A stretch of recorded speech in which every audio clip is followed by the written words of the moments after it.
Hey everybody, this is Brian Katz, and I'm coming to you from San Francisco for a very special edition of the Mobilecast. And for those of you that don't know, today was Apple's Worldwide Developer Conference, and they had their keynote. And I am lucky enough to have Ben Bajarin and John Kirk with us from TechPinions, and we're actually just going to talk about what we saw, what we think, what we liked, what we didn't like, what was missing, and we'll see what happens. So Ben's been a guest before, but I'm going to have him introduce himself, and then John, and then we'll get going. I'm Ben Bajarin, analyst of creative strategies, writer for TechPinions and Time. I'm John Kirk. I'm also a writer for TechPinions. Okay, guys, so we came in, we saw Tim Cook open up WWDC. What was the most significant thing you saw there, Ben? I thought the most significant thing was iOS 7. I think there was pretty minimal expectations and things of what we were going to see here at WWDC, and I don't think many really expected a fundamental redesign of iOS. I thought that most people were just expecting maybe some icon changes, some visual looks, but I think Apple really blew a lot of people away by bringing that up to really modernizing it. I think in a way that makes it ultra competitive with mobile operating systems today, but also added again not just some visual, whiz bang, some real functionality that's added to its usefulness. John, what do you see? Well, I agree with Ben that iOS 7 was probably the big headliner, but I was also very interested in the fact that they started it out with the Mac, spent about 45 minutes on it, and they put a lot of time into that part of the presentation. It was really interesting. They made it very, very clear that the Mac is a big part of their future, and then, of course, the cherry on the sundae was that they introduced the new Mac Pro. And I think I might leave this up to you to say the best line of the day was. Oh, no, you get to keep it. You get to keep it. They finished up with a Mac Pro, and they said, "Can't innovate my ass." So they clearly wanted to show people that they were able to bring out innovative products. And if you saw what they had today, I think most people would agree. Yeah, it was interesting. Phil Schiller had that quote, and directly after that, they had a shot of the Woz, who made a comment about Apple not innovating. I'm going to agree with Ben a little bit here. I think that iOS 7 was the big headliner, but it was very clear watching this, and let me just warn people, there is music in the background. We couldn't do anything about that. Hopefully we overtake that, but it was very clear here as you watch the show that they divided into two parts. One part was completely Mac and OS X focused. The other part was iOS 7 focused. And, we have new MacBook Airs that are out today. The Mac Pro, which is very long in the tooth, somewhere between 4 and 6 years, and people have been begging for one forever. And, it's a beautiful machine, and the number of expandable ports on the Mac, they announced it, Thunderbolt 2 ports, twice as fast as the Thunderbolt 1, bidirectional, and they don't have just 2. They have 6 of them. Yeah. And there was some real innovation behind the Mac Pro. Yeah, and I think one of the key takeaways that hit me when you just looked at how this whole keynote was split was the two major themes that they hit, which was one, we're not abandoning our pro audience, which is again a very small audience, and the fact that when you get to see and look at just not just the pictures, but just some of the things that's going on inside the Mac Pro, and just the marvel of engineering that it is to put dual workstation-based GPUs in there, all the Xeon cores, and all of that in such a small container, and all the engineering that went into it for what is really a very small audience, for Apple. I think it's very impressive, and it sends that message that they're not abandoning their Mac Pro community, while at the same time, really focusing on iOS as a true mobile platform. They're really taking a philosophical stance now versus what Microsoft's been doing, which is really making compromises both on desktop and mobility. And they're drawing that clear line in the sand and saying we're going to continue to make specific innovations both for our mobile platforms and for our desktop platforms. I mean, the one good thing is that SNL is over for the season, because the Mac Pro, it looks like, one person described it as a garbage can. One person described it as the toilet brush holder. Yeah. This thing is small and it's got a built-in handle. It looks sleek, but it looks a little interesting. Well, one thing about the Pro that's really interesting, it means absolutely nothing, and yet it means absolutely everything, was that they built in a motion detector so that when you spin it around, the ports light up so that you can put in things. That's just like the kind of typical little Apple touch. It really it's not key or it's not crucial, but yet they put a lot of effort into this. You could really see this is a beautiful, beautiful machine. And they're really, they're also feeding to the accessory makers, etc. It's Thunderbolt expansion ports. You're not putting arrays of discs inside it anymore. They've pretty much built the module. And if you look at what they put in there, twice as fast as the fastest chips for the older Mac Pro. The GPU was twice as fast. It's set up to handle 4K screens now, and multiple 4K screens. Three John says, so he remembers better than I do. And this is for people who audio, video editing, photographers. I think it's overkill for a developer, but I don't know. Sure. Well, and at the same time, it's going to be made, in the U.S. I have yet to see much speculation on what this thing's going to cost, but it's not going to be cheap. I don't think any way that we analyze it's going to have those costs come down. So they were so proud of themselves when they were revealing the numbers. All I could think of was that this was tech porn. I mean, they were hammering these numbers, and I have a feeling that I couldn't even begin to assimilate all the stuff they were throwing at us. But I think they're very, very proud of this. Yeah. And when you see the numbers and what they got out of that machine is incredible. Yeah, I agree. I mean, going back to what I thought the most significant thing, as much as I think iOS 7 was probably the most significant thing, to me it was the opening video. They did about a 3-minute video at the very beginning, which is beautiful. And you don't normally describe videos at a tech conference as beautiful, but the message was in there. We have, for every yes, we say no to 1,000 things.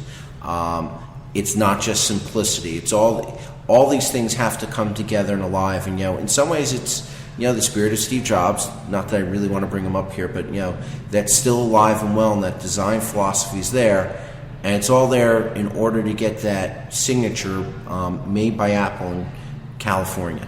And you could see that permeate throughout everything they showed today. Yeah, and I think one of the key takeaways is and I go to a lot of these conferences. I go to Google I/O, I go to Microsoft's conferences. I'll be at Build at the end of this month, and one of the things that is just constantly a theme when Apple makes these products is that they're always more useful. They're adding usefulness to it. And even if they don't drastically overhaul something, like I think, both OS X has been and iOS up to this point, they haven't been ground shaking, differences in the visual appeal, but they've always added little bits of usefulness and functionality.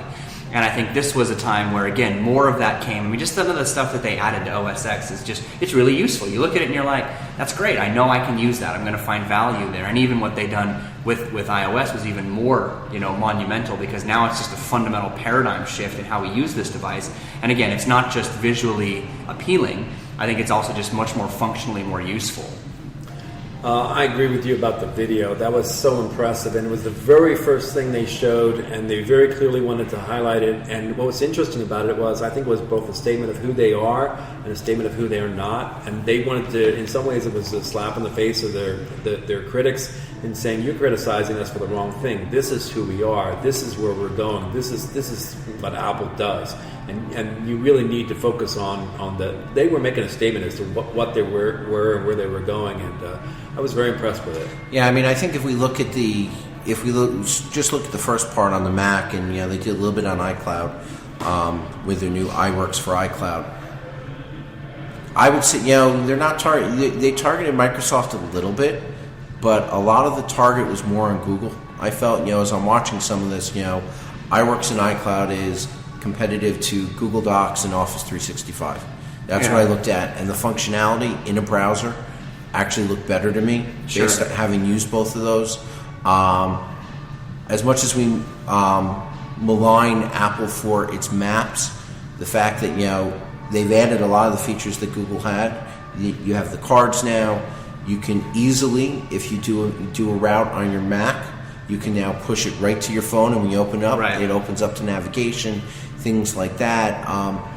You could see, they didn't come out and say this is who we're targeting, But it's like they're filling in features that kind of like, well, this is what's on Chrome, this is what's here, and I saw some of that today. Well, what's interesting too, I don't want to dive into this a lot, but there was a lot of very interesting little competitive nuggets, I think, that they released. For example, Office is not on the iPad, right? It's not on other products. Yet Apple said, well, we actually have a way to bring our competitive product to the Windows operating system via a browser. Who would have thought that a Windows 8 machine would be on stage in an Apple keynote? But what was interesting was that I was thinking that, that he never touched the screen and he used a mouse and we never saw Metro.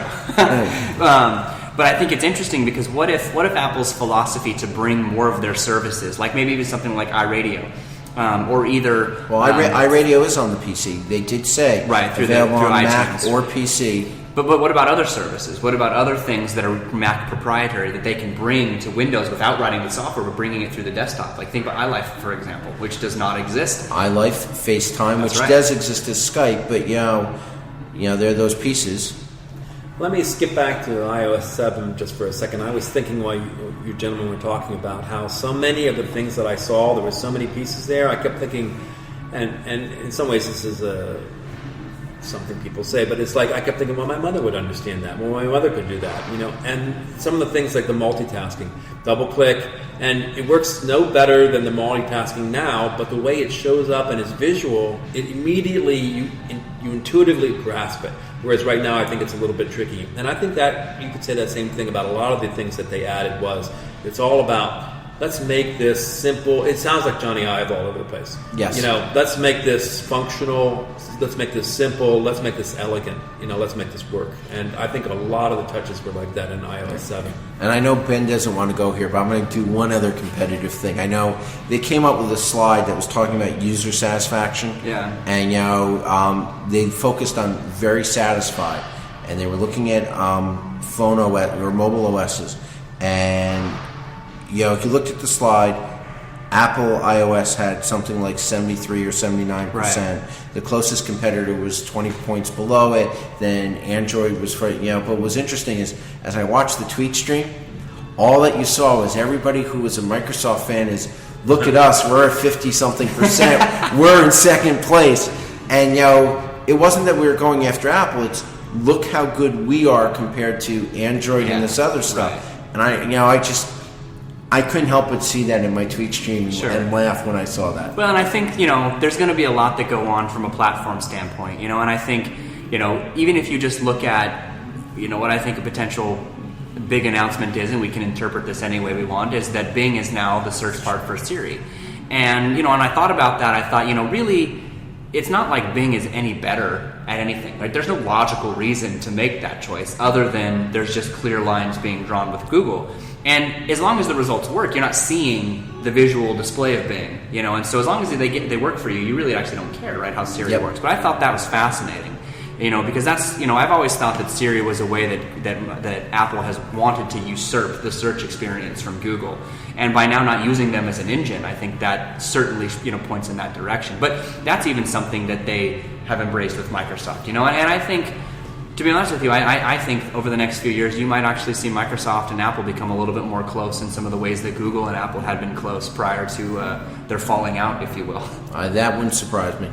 Your discussion of Siri reminds me that many things were accepted with huge applause and cheers, but several other things were the reception was muted, and I think that's because there have been some disappointments in some of the things that have come out in the past, and people were saying, well, you're going to have to show me that this is going to work. Now, they talked about advancements to Siri, and everybody was like, yeah, okay, well, we'll see how that works. And they talked about maps, and everybody was like, yeah, okay. And there were a couple things like that. And it's not that the features that they brought out were not good. It's just that people are saying, I need to see how this works. Prove it to me because of what's come before. But there were some things where were very impressive and people cheered for it. So let's talk about some of the things that we were disappointed we didn't see. I'm going to go to iOS 7. I mean, I'll start. I was, because I heard a bunch of people complain about it. With Siri, that it doesn't do any local processing. They said, before we got Siri, if I could say call so-and-so, it processed it on the phone. It was done automatically. Right. And they worry because, the servers are busy. There's that. I was not disappointed by the quote-unquote flat look. It didn't look that flat to me. It looked a little. I'm not used to the home screen, but Right. it didn't. I don't have the aversion to it that other people said. There are shadows and there's stuff like that, but that was one of the things that was missing.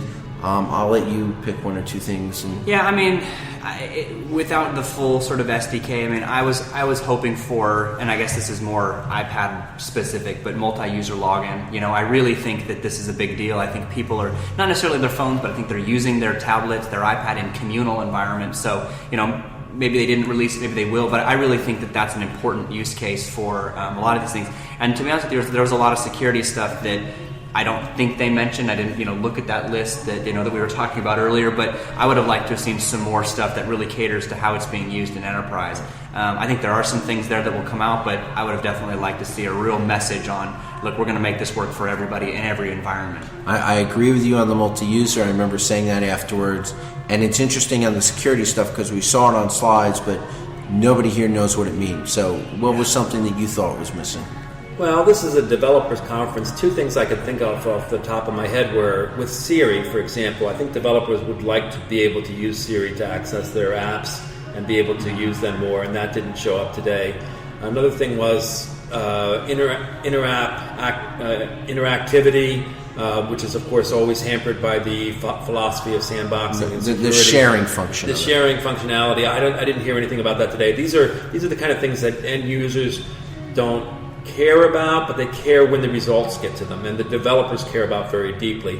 I didn't hear anything about that. Now, did I miss it? I thought Siri actually had more ability to work. I thought the SDK allowed them to do that, but well, I think they didn't talk about it enough. They didn't, and I think we'll have to see what comes out. I do think there's limitations there. There was some apps that it was working with. I don't think it was all.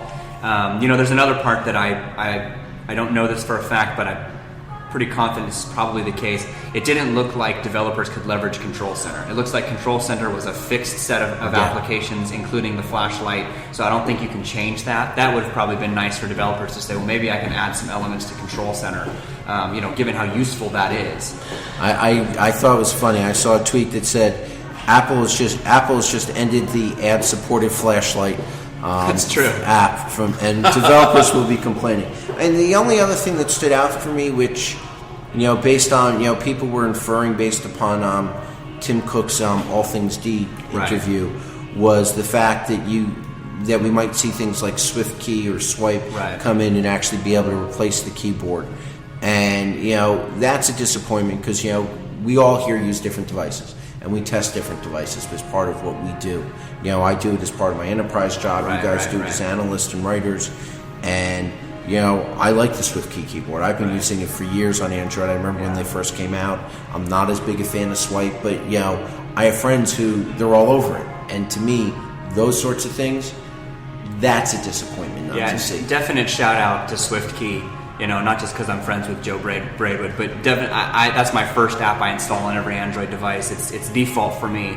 I don't think that that's being ruled out. I think, my perspective on it could be this is a huge leap forward. Maybe let people adapt to that before you start letting elements of personalization.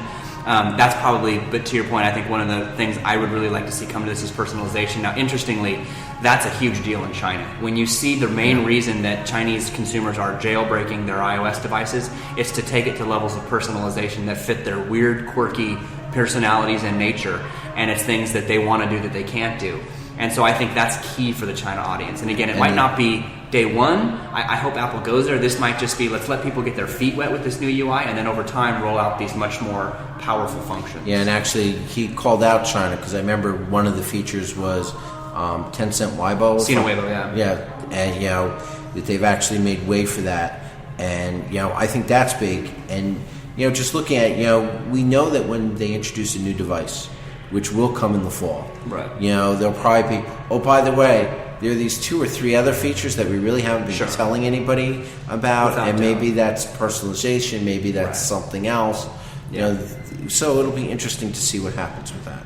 So One thing I noted off the top of my head that might not have come up is that I thought Tim Cook seemed very, very relaxed today and more it's not that he's not sincere, but I think it's a lot of hard work for him to do these presentations. I don't think that's his normal mode, and he did very little presenting today, but he seemed very into this, very upbeat, and it was just my feeling that he was very genuine today and really enjoying himself. Yeah, and I actually thought it was interesting that we didn't see Johnny Ive on stage. He was front row, and and he did a video or two, and they shot him a couple times, but I just thought it was, his influence is so there. And you talked about the video, and I will be going through his video again because there are a couple of quotes that I actually want to take from there, which really grabbed me. But let's take a couple minutes into iOS 7. So we liked it. What jumped out at you? Yeah. What didn't? What like for me, the flatness. There's shadow. There's other stuff, but the home screen looks a little bit different. But once I got past that, there are a lot of things that I like. But why don't we start with you, Johnny? What stood out for you in iOS 7 and what you saw? Well, let me do sort of a down thing first, I guess. They have something called parallax. Am I saying it correctly? Yes. And the idea is there's a little depth to the perception to it, and I think it could be a very, very cool feature, but it is also a very, very unnecessary, useless feature. But you have your icons in the front, and the things that are behind it actually move as you turn and look at it gives it depth. And that might be something that really adds a feel to the phone. So I don't want to prejudge it, but it's not necessary. But it was a very cool feature. In terms of, well, let me pause there and let you guys go ahead. I think the thing that really stood out to me was multitasking. I mean, I think that has been something, and quite the compliment to WebOS, because the multitasking is almost identical, if not identical, to WebOS. And let's be clear here, I was a WebOS fan, so me too. I'm happy to see the cards. And I thought the card view, the flicking delete, I mean, again, and I thought WebOS really nailed it, right? So why change multitasking? That was a great way to do it. So I don't think Apple needed to take multitasking to some new level. I think WebOS did it so well. But hang on, before you go past multitasking, what I liked about it was they've gone past where when they did it in the iPhone 4, it was we need to save battery life, so we're going to put it to sleep except for 2 or 3 things. And what they basically said here was, we've made the APIs and SDKs freely available to you. You can now background multitask as much as you want. We'll even be intelligent about it. So if every morning you look at this one app, we're going to update it in the morning for you. We're not going to update in the middle of the day because you never look at it.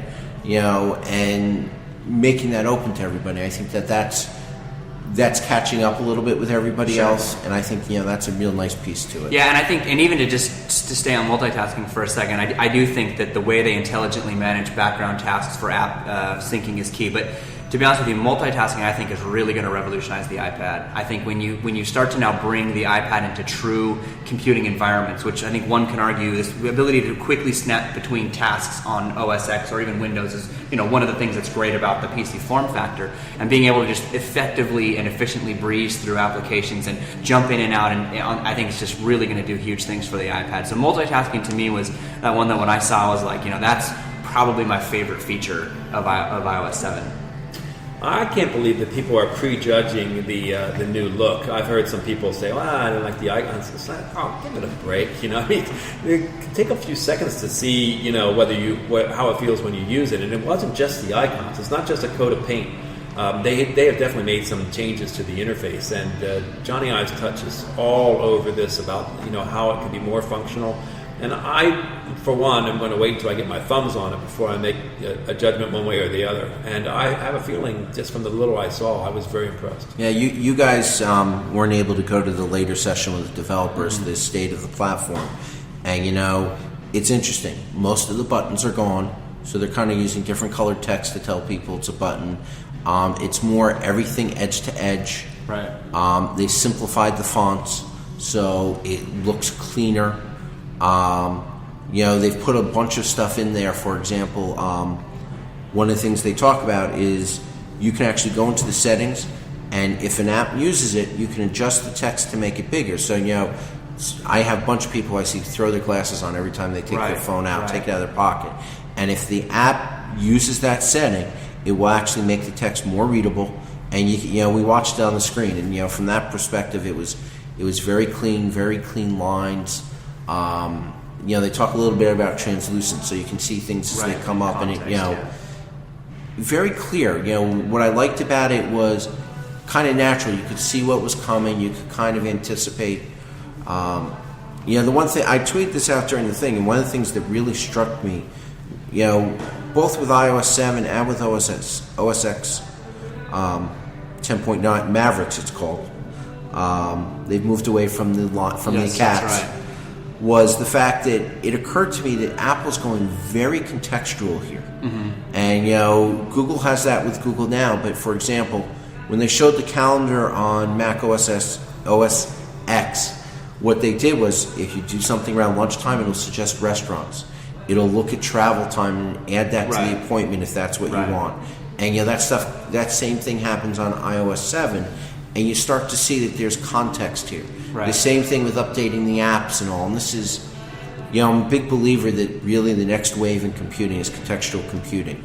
Looking at what you're doing, figuring it out. It goes back to our wearables conversation. Right. My devices tell me when I've been sitting too long, or you might be getting hungry, or whatever else. And I think that seeing Apple actually make that step, but they didn't talk about it. They didn't say, "Hey, we're talking contextual."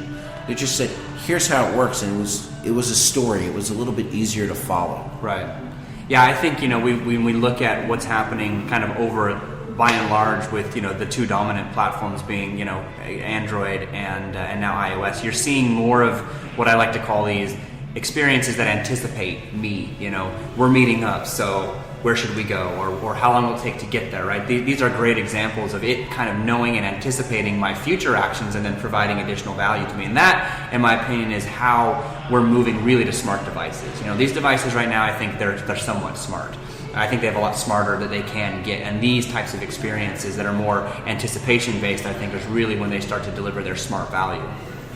I was just thinking, as we were talking here, and overall, if you're a person who liked what Steve Jobs did, if you're a person who thinks that Apple is more than just a company, but also a philosophy, if you're a person who wants that to continue, you have to be really encouraged by today. Johnny Ive's touch was everywhere. It was on the hardware, it was on the software, it was on the philosophy. He is the spiritual heir of Steve Jobs, and he clearly doesn't say much. He's very quiet in the background, but he's everywhere in the background. And if you're a person who thinks that Apple and Steve Jobs, had a vision, I think that he is the person that may be keeping that vision, that flame alive. Well, and I think he was always a big part of vision with Steve. I don't think Steve's visions were isolated and in a vacuum. But I agree. I think what we're seeing is some of these, some of his fingerprints on these things. And again, to the video that you were talking about, Brian, I think that's his point of his appreciation of things in simplicity and eliminating complexity. And I think that's something that you can rally behind, because that's what a lot of people value, is that these experiences are also powerful but also very simple. Yeah, I think he made a comment, and I'm going to get the quote wrong, so I don't really want to quote it. It's one of the things I want to go back. But he said, "Simplicity is not the absence of complexity," and it was really resonating, because it went to the flat design that people were worried about and all these other pieces, and it was more simplicity is making complex things easier to do. Right. And that's not a quote. He said it much more elegantly than I did, but it resonates as you look at it. And I can't speak for whether it's going to be a bigger screen that we get on the next device or what. But I am looking forward to putting it on my device later tonight, which I don't know whether you guys have that option yet or not. Johnny Ive said it more elegantly than any of us could, is what he did. I mean, it's amazing how he puts that philosophy into words. Hidden things that popped up that you think might make a difference. And I'll give you an idea, because they talked about this a little bit in the keynote, and I saw in the developer section later.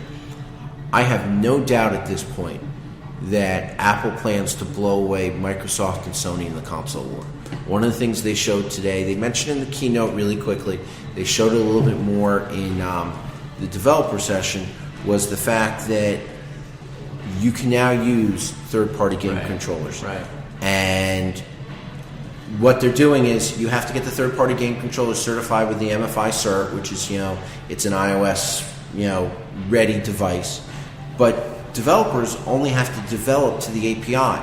They don't care what that controller is, and there are two types of controllers. One with the D-pad, the shoulder buttons, the regular 4 buttons, and the other one was with the thumbsticks and everything else.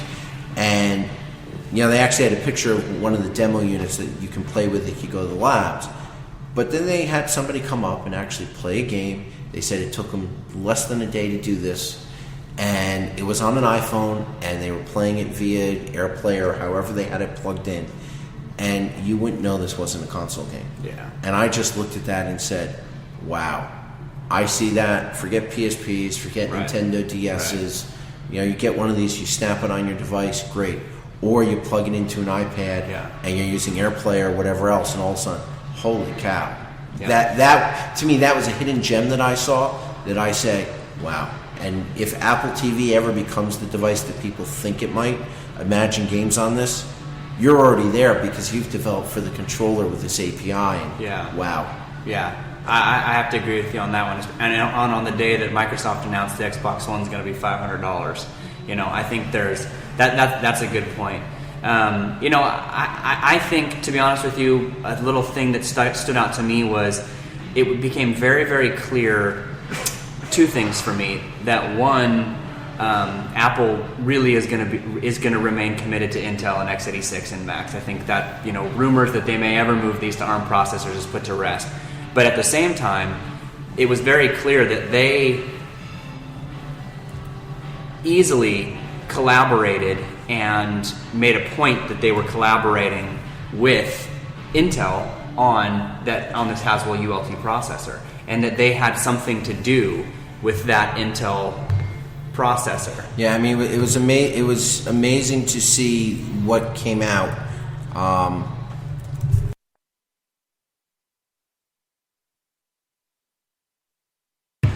And, you know, it was amazing to see, and, you know, they're the first ones out with Haswell that I know of.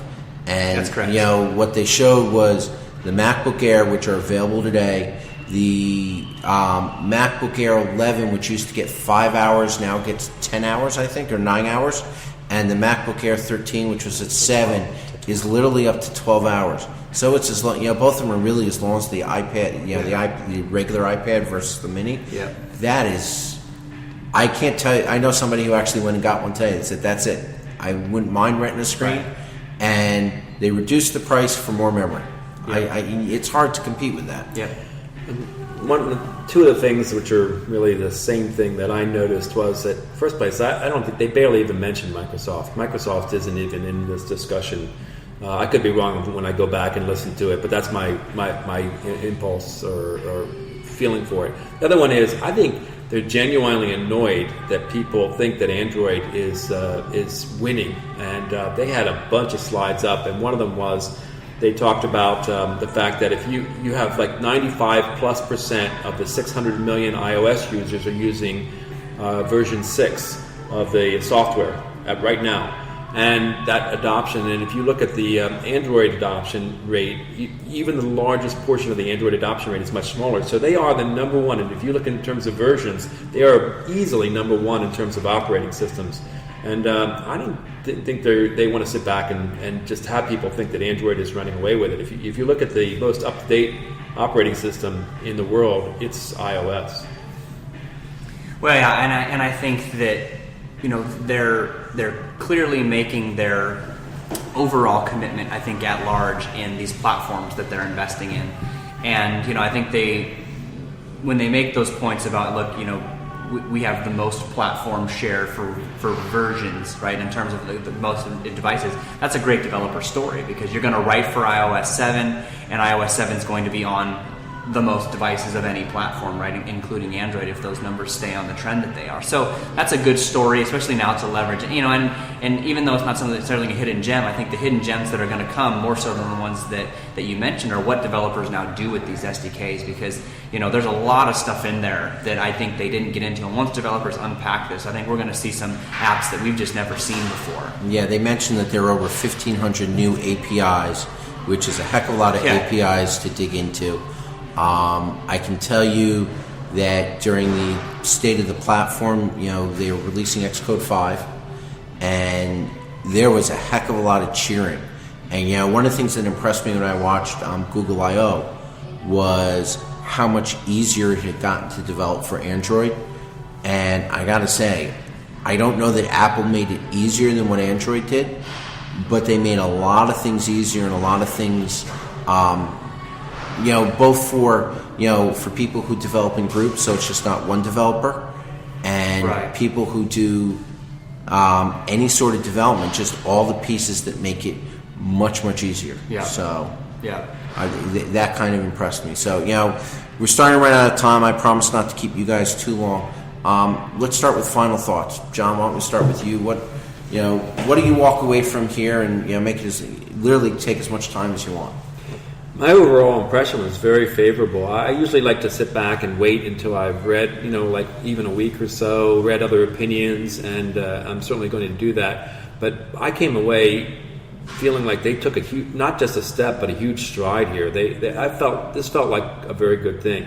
But again, I was in the trees, not standing back and looking at the forest, and I'll be curious to see how this feels in a few days. Well, I'm actually not going to let you end on that final thought, because when you said that, it actually drove something in my head.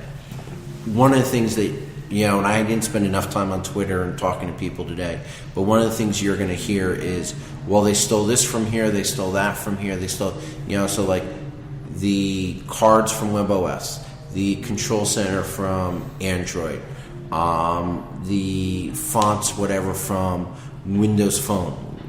Did you feel like, what's your feeling on that? I'll let you get back to your final thought, but it's just an interesting approach of, well, we're doing that, or we finally caught up to Android. And I've always tried to add the perspective to this that it's, especially if we're just putting ourselves in an iPhone or an iPad, an iOS user's perspective. It's not really relevant what other platforms do, because you're not a customer of those platforms. You're not a Windows Phone platform. You're not an Android customer. And to be honest with you, there's hundreds and hundreds of millions of people who have no intentions of switching from the iPhone. So it really doesn't matter that other platforms do that. What matters is that Apple brings that key functionality to their customers, whoever those customers are on their platforms. And so, I see that happen. Yeah, we can do this, we can do that, and that's great. That's great for their customers. But what matters is that those functions that matter come to the iOS customers. And I think that's a good point, because I think that if people thought that they were getting stale, what you saw today was not only catching up, but in a lot of ways, some of it's more refined. I think it was Steve Jobs who made the comment of, great artists don't just copy. They copy and improve, and they, and I have the quote wrong, but it was this whole piece of, you looked at Control Center. It was very easy to see, whereas, and I'm going to give a hit to Samsung for a moment. You look at the Samsung Galaxy 4, when you pull it down, you have like 20 buttons there. And there are going to be more there, and you kind of get lost with it. There's no real design that tells you the piece. Now, has Apple taken way too long to get here to be able to turn off Bluetooth and do airplane mode without digging into the settings? Sure. But they're here, and they actually did it quite well. I don't know. I think the quote you were looking for was, "Great artists, good artists borrow, great artists steal." Mm-hmm. And the idea there is, you just don't. If you borrow somebody's ideas, that's plagiarizing. But if you steal their idea and make it your own, then you can do greatness with it, and it's a different thing. Of course, people attribute it to Pablo Picasso. But I was going to say, one of the things, and this is in no ways. Sometimes things get twisted. In no ways this is an insult to Android. Android makes great things. I think Apple's goal is to create great integration. And sometimes they don't make the cutting edge things on the outside that we like to look at and go, oh, look at this, it's pushing the envelope and pushing the boundaries. But they're making what they already have work better. And people on the outside look at that and say, well, that's meaningless. Well, it's meaningless to you, but it's not meaningless to the people who own the iPhones, because their satisfaction numbers show they're Sure. very happy with those integrations. Well, and I think I could spend an entire episode just talking on this subject in general. But I think there's things that they certainly are capable of doing. I think releasing things like multitasking early could have something that they did, but they knew the trade-off would have been battery life. That Android has been able to get away with that with 5-inch phones and huge 7,200 milliamp batteries, something that you just can't put in the iPhone given its penchant for design. So I think that if you look at that, we can bicker and people complain, Apple's trying to crap on my experience, but they're making very specific decisions to preserve a certain experience. And over time, they've shown us that they do open things up when the time is right, when the technology can support it, and you're not going to have a phone that dies in 3 hours. So I think those are the kind of things that trade-offs get made, and we can appreciate. It's the 1,000 no's for one exactly. yes that was in the beginning piece. Exactly. Yeah. So any final thoughts, or was that it, Ben? That was it. Okay, I got to tell you, I this is the first one I've ever attended live. I've watched the stream on a bunch of them. It's certainly an interesting experience as a first-time attendee. But you know what? There's a lot of good stuff here. And I can't compare it. It's a very different experience than Google I/O or the Microsoft Build Conference, and they're each great in their own way. I was happy with what I saw here. I think a lot more people left here happier than they expected to be when they came here. And I'm kind of looking forward to what's next, and hopefully August or September when we see the new device and the little pieces that get added with that, which I think is where those next 2 or 3 things that are hidden in there that nobody can see, we'll see, and those will come out. So, I want to thank you two. Thank you. Great for taking the time, Ben, John. This has been terrific, and hopefully we'll attend another one of these conferences where we can do this again. Because this was without the music, I might add, and I'll apologize again for that. But anyway, I just want to thank you guys and thank you guys, the listeners. This has been a lot of fun, and we're actually going to try and get this up tonight or tomorrow. But thank you, and if you have any suggestions or anything else, just tweet us at the Mobilecast or on the website, and we'll have more for you later this week.